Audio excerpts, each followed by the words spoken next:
So the Toastmasters educational program is divided into two tracks. This is for the viewers.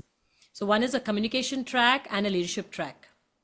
Both of them are equally important for our development.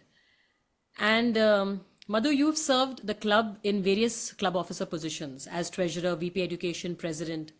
So what skills have you gained from these leadership positions and how it has helped you in your workplace?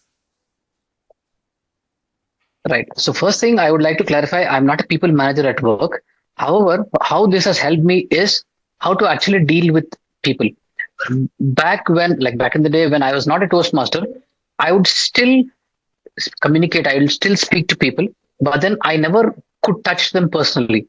Now I know what to speak, what not to speak, when to speak, when not to speak, etc., etc. That's in terms of communication. But in terms of leadership, there are a couple of things which I learned. One is that you need to motivate people, right? So even though I don't have anybody reporting to me currently or even previously, I always get to a point where I had to deliver a lot of stuff. And doing all of this alone is very difficult.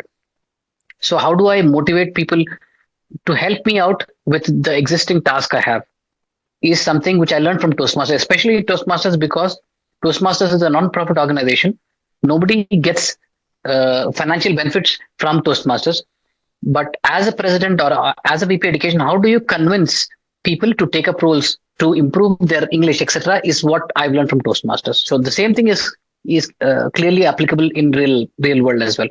Now, second thing, what I noticed is that it helps you clear your mind, right? So I've transitioned from a lot of different roles within the bank, and one thing which has already always supported me is my Toastmasters experience.